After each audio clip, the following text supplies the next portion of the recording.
Hello, and welcome to another and the last of 2023 episode of the Product Thinking Podcast.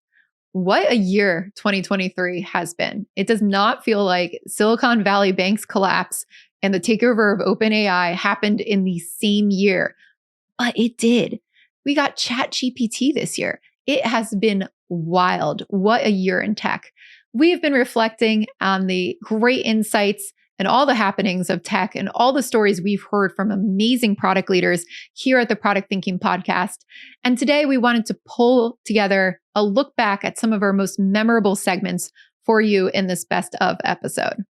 We're going to first kick it off with Blake Samic, the head of product operations at OpenAI, who spoke all about setting up product operations during his time at Uber and Stripe. Denise and I featured Blake in our new book, Product Operations, because he's an expert at scaling this new discipline. Yeah, when Stripe first called me, my initial mind was like, I don't know if product ops makes sense there. It's not exactly how I've been thinking about it, in the Uber days. But then, as I got to talking with them and just understanding where they were, how they were set up, and how they brought products to market, how they dealt with feedback, I was like, oh, actually, there are a lot of similarities to the problems that they're seeing as it relates to just scaling tech company types of problems. I think it just naturally puts pressure on the connection between your product teams and your kind of more go-to-market or compliance teams as you're shipping more things in parallel, you're hiring more employees, you have more of this feedback coming back through weird channels that no one is kind of like streamlining and standardizing. And so that all just sounded very similar. And the company was expanding globally. They didn't have presence in every city like Uber did, but certainly in many different countries, many HQs and different regions and things like that. Another similarity I'd say is that they really were and still are, both companies super ambitious, like product and engineering culture. I'd say like what they want to ship a lot, they want to ship a high quality product. Stripe in particular, I think just like has a huge high quality bar and all this. So a lot of similarities. And I think there were many similarities to how I thought about setting up product ops and some differences. Keeping with our product operations theme, our next highlight is my conversation with Hubert Palan, the founder and CEO of Product Board, where we delved into the standardization of product management and how the product operations function creates consistency, which is vital to our success. We are going to see much more standardization of the product management process, especially at large teams and companies. If you look at sales, if you look at customer success, if you look at engineering, there's like very defined and well understood methodologies that, everybody follows, right? Your sales team, every sales rep has the same set of pipeline stages to push the opportunities through, and they need to follow the same methodology in order to, on the overall company level, for the head of sales to have a reliable forecast. If you look at engineering and you want to measure, whatever backlog, burn down charts, velocity, and so on, like you need to have consistency in how people define the stories and the story points, or again, like whatever methodology. And we've been somehow in this world where the product managers and the product teams historically have lived in this like, don't dictate the ways of working and let everybody use their own tools, and kind of don't interfere with the genie in innovation bottle, the magic that can happen in the teams. And if you look at it from the perspective of a head of product who has 20, 50, 100, product teams at large companies, is just a complete craziness, because there's no consistency in how the prioritization decisions are made and how to look at the portfolio of, like, you have these teams that you're investing. It's an investment portfolio, and how do you decide what efforts to put where? You have no visibility, you have no consistency, and so on. And so we're seeing that thus the rise of product operations function, right? Thus the rise of the need for a more rigorous approach to product management as a process. And that doesn't mean that the individual product teams product managers can't have their own criteria, but there needs to be like a centralized, standardized thing. And so I do believe that we will see more of that because of the need for predictability and kind of leadership of the product organization as a whole. In product management, we talk repeatedly about the importance of soft skills. which Glen Stoffel and Caryn from Camp 4 call tough skills. They came on the show together to discuss exactly what these skills are and how product managers can hone them.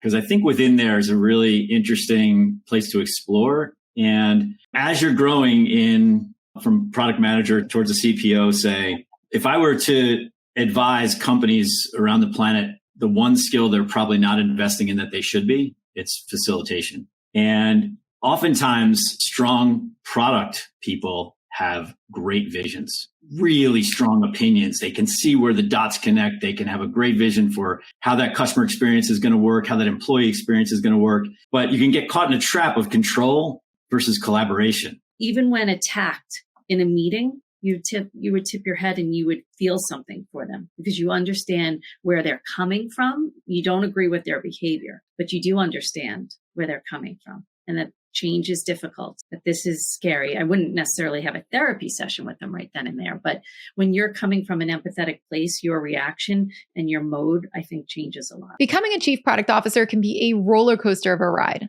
Stephanie Leue's episode was great to understand the fundamentals of becoming a CPO, and it also highlighted the necessity of prioritizing people, process, purpose, and performance. It was March. It was my first day. And what we did is we released a new platform. So we had customers on 2 different platforms. We merged them. It was a big, massive project.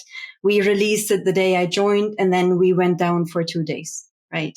So that was my kickstart with Doodle, actually. I got promoted to CPO in October. I was convinced that we have to transition that whole organization into a product-led organization, and that we are not allowed at all to repeat the mistakes from the past, but that as of this point, we only release or deprecate things once we have data, and once we have customer feedback, and once we've done discovery. So I focused on 4 key areas, which helped me to also structure the 10,000 things ahead of me.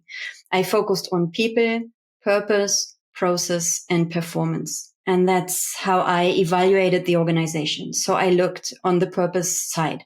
Has this organization a vision and a strategy? Does everyone know why they are working on certain things and how they help us to achieve success? Well, the answer back then was no, right? Process. If I ask 5 different people, will they be able to explain me how we build products at Doodle? And is it a coherent story? I can tell you it wasn't.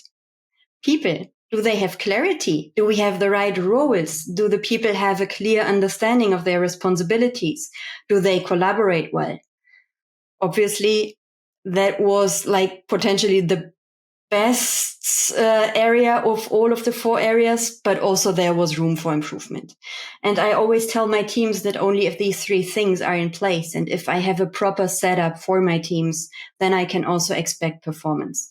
Performance always comes last. So I looked into all 3 areas or 4 areas. I discussed with everyone, got their feedback, evaluated it. And then I created a Kanban board for myself with like all the actions I think we have to take in order to make progress. Product management can happen in many different ways at all these different companies. And Jason Fried, the founder and CEO of 37 Signals, has been one of the pioneers in speaking about how they do product management. On his episode, he outlined how they ensure that product teams remain fresh and relevant without getting stuck in the details. We work on what we call 6-week cycles. So we've invented this system called Shape Up. We won't work on anything that takes longer than 6 weeks. A whole product might be a series of 6-week cycles, but no feature will take more than 6 weeks. So we don't have to be so precious about what we choose to do because we're going to be able to pick another thing to do in 6 weeks. If you choose, if you plan so far in advance, like we're going to lay out the roadmap for the next 2 years, you're just putting this huge amount of stress on yourself and indecision and like you're locking yourself in to not being able to change. I'm not a big fan of that. So we're not really precious about the things we choose to do. If we get to it now, great. If we get to it in October, great. If we get to it till next February, fine, whatever. We'll get to it eventually when we feel like it's the right thing to do. I feel like that 6 weeks just made a bunch of Scrum people panic. But that's okay. That's okay, right? Like they can panic about it. But I kind of like your 6 weeks approach because I feel like it's meaty enough to get something fully baked out to a customer to try it and to get some meat stuck, in it where they can actually like play with this big feature. And sometimes 2 weeks isn't long enough for that. This is the key. This is so the Scrum, like it's like 2 weeks, 2 weeks, 2 weeks, 2 weeks, as long as it takes, but 2 weeks at a time.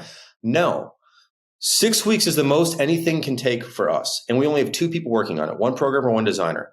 2 people have 6 weeks max. And most of the time it's like a week or 2 or 3, but these are complete ideas and they need to ship at the end of that. This idea that you keep working in 2-week sprints forever, like what's the point of that? Like, I mean, I don't get it. Last but not least, we had Tom Eisenmann on our show to talk all about how startups fail so that you can avoid that. There's 3 early stage failure patterns in the book and 3 late stage. And by early stage, I mean essentially pre-product market fit. And late stage, you've got product market fit, we hope, and you're scaling. You may be scaling without product market fit, and it's actually one of the failure patterns. So, and the argument of the book is a lot of startups fall into one of these 6 patterns. Some have the misfortune of actually hitting more than one of them, and that's a surefire prescription for getting into trouble.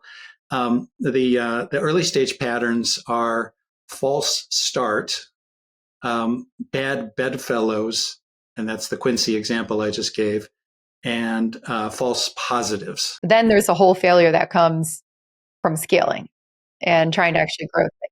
Yeah, and a lot of PMs will be in an organization that will sound suspiciously similar to what I'm about to talk about. 3 patterns here are speed trap.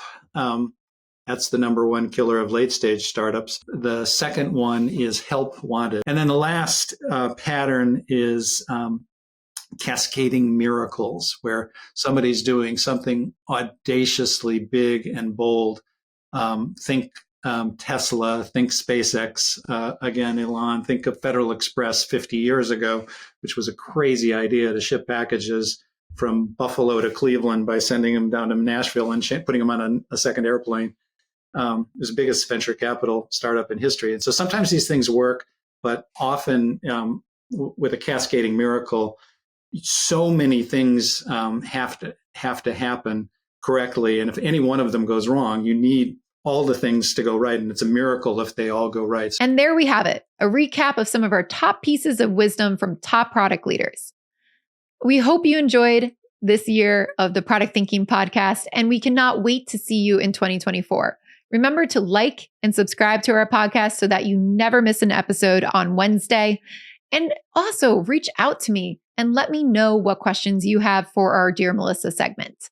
We would love to hear from you in the new year. Happy New Year, and we'll see you next year.